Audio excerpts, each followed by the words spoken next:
ആ കഴിഞ്ഞ ദിവസം മുതൽ ഇപ്പോൾ സോഷ്യൽ മീഡിയയിൽ നമ്മൾ ഫേസ്ബുക്കോ അല്ലെങ്കിൽ യൂട്യൂബ് എന്ത് തുറന്നാലും കാണുന്നൊരു വീഡിയോ ആണ്. ഒരു ചെറിയൊരു പെൺകുട്ടിയുടെയാണ്.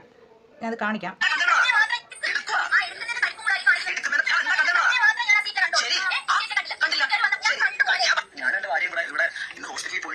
ഇതാണ് ആ വീഡിയോ.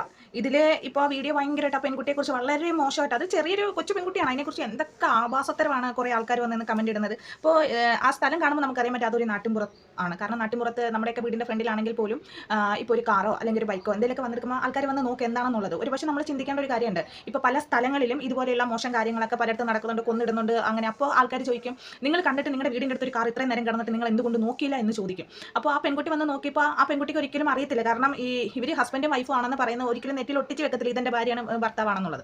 അപ്പോൾ ആ കുട്ടി വന്നിട്ട് ഒരു പക്ഷേ നിങ്ങൾ ആരാണ്, നിങ്ങൾ എന്താ ചെയ്യുന്നത് എന്ന് ചോദിക്കുമ്പോൾ പറയാം, നമ്മൾ അനാവശ്യമായിട്ട് ഒരാളുടെ ലൈഫിലേക്ക് ഇടപെടുന്നത് ശരിയല്ല. എന്നാലും ഒരു പക്ഷേ നാട്ടിൻപുറം ആയതുകൊണ്ട് ചോദിക്കുമ്പോൾ പറയാം, മോളെ ഇതെൻ്റെ അല്ലെങ്കിൽ കൊച്ചി ഇതെൻ്റെ വൈഫാണ്, ഞങ്ങൾ ഹോസ്പിറ്റലിൽ പോയിട്ട് വരുവാണ്. അവരിപ്പോൾ എടുത്ത് കാണിച്ചാത്തതുകൊണ്ട് ആദ്യമേ കാണിക്കേണ്ട കാര്യമുള്ളൂ.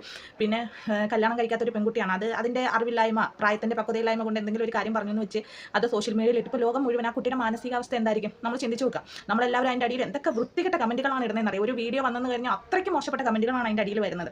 അപ്പോൾ നമ്മൾ ആ കുട്ടി എത്ര മാത്രം ഒരു ട്രോമയിലേക്ക് പോയിട്ടുണ്ടാവും. ഇതിപ്പോൾ അവിടെ തീർക്കേണ്ട ഒരു വിഷയമുള്ളൂ. ഇപ്പോൾ 2-3 പേര് വന്ന് ചോദിച്ചു അല്ലെങ്കിൽ വേറൊരാളെ വിളിച്ച് വരുത്തി അവരുടെ മുന്നിൽ ഇതെൻ്റെ ഭാര്യയാണെന്ന് അല്ലെങ്കിൽ ഭർത്താവാണെന്ന് പറഞ്ഞ് ഒന്നുമില്ല ആ കൊച്ചിനെ 2 വഴക്കം പറഞ്ഞ് നിങ്ങളൊരു വീഡിയോ എടുത്ത് നിങ്ങളുടെ സേഫ്റ്റിക്ക് കയ്യിൽ വെക്കുക. അത് സോഷ്യൽ മീഡിയയിൽ പബ്ലിക്കാക്കുക. ആ പെൺകുട്ടിയെ മറ്റുള്ളവരുടെ മുന്നിലേക്ക് പിച്ച് ചിന്താൻ വേണ്ടി എറിഞ്ഞു കൊടുക്കുക. അത് ആ കുട്ടിയുടെ ട്രോമ എത്രമാത്രം വലുതായിരിക്കും, എത്ര കാലം ആ കുട്ടി അത് ലൈഫ് ലോങ് ഫേസ്ബുക്കിൽ കിടന്ന് കറങ്ങേണ്ട ഒരു കാര്യമാണ്. അപ്പോൾ എത്ര മോശമാണ് ഒരാളുടെ ലൈഫിനെ ഇങ്ങനെ വലിച്ചു കയറാൻ ഇട്ട് കൊടുക്കുക. ആ കുട്ടി ചോദിച്ച ചോദ്യമോ അല്ലെങ്കിൽ കുട്ടി തെറി പറഞ്ഞ മോശമോ കുട്ടി എങ്ങനെ ആയിക്കോട്ടെ, അതിൻ്റെ പ്രായത്തിൻ്റെ പക്വതയില്ലായ്മ കൊണ്ട് അത് എന്തൊക്കെ ചിലപ്പോൾ വിളിച്ച് പറഞ്ഞിട്ട്, അത് ഗ്രാമത്തിൽ അങ്ങനെയാണ്. നമ്മുടെയൊക്കെ ഗ്രാമത്തിൽ എല്ലാവരും വലിയ ഇതൊന്നുമല്ല, ചില കാര്യങ്ങൾ കാണുമ്പോൾ എടുത്തടിച്ചൊക്കെ ചോദിക്കും. ചില സ്ഥലങ്ങളിലെ പ്രത്യേകതകൾ അങ്ങനെയൊക്കെയാണ്. അപ്പോൾ ഇത് കേൾക്കുമ്പോഴത്തേക്ക് ഇനി ഞാനൊരു സദാചാരവാദി അല്ലെങ്കിൽ അനുകൂലിക്കാമെന്ന് അങ്ങനെയൊന്നും അല്ല. നമ്മൾ മോശം കാണുമ്പോൾ നമ്മൾ പറഞ്ഞു, ഞാൻ അങ്ങനെ എല്ലാത്തിനും നമ്മൾ പ്രതികരിക്കുന്ന ആൾക്കാരല്ല. പക്ഷേ എന്നാലും ആ കുട്ടിയുടെ അവസ്ഥ കണ്ട് വളരെ മോശമാണെന്ന് എനിക്ക് തോന്നി. കാരണം ഇപ്പോൾ ഫേസ്ബുക്ക് തുറന്നാൽ അത് എയറിലാണ്. എത്ര മ്ലേച്ഛമായിട്ടുള്ള കമൻറ്റുകളാണ് ഇട്ടിരിക്കുന്നത്. നിങ്ങൾ ചിന്തിച്ചു, ഒരു കുട്ടിയുടെ ലൈഫ് വെച്ചാണ് നമ്മൾ കളിക്കുന്നത്. ആ ചോദ്യം അത് 3-4 പേർക്കിടയിൽ ഒതുങ്ങി നിൽക്കേണ്ട ഒരു കാര്യമാണ്. ഇങ്ങനെ പബ്ലിക്കിൽ ഇട്ട് ആ കുട്ടി ഇത്രയും മോശമായിട്ട്, ഇതിലും വലിയ തെമ്മാടിത്തരങ്ങളും തോന്നിവാസങ്ങളും കാണിക്കുന്ന ആൾക്കാർ ഈ ലോകത്ത് ജീവിക്കുന്നുണ്ട്.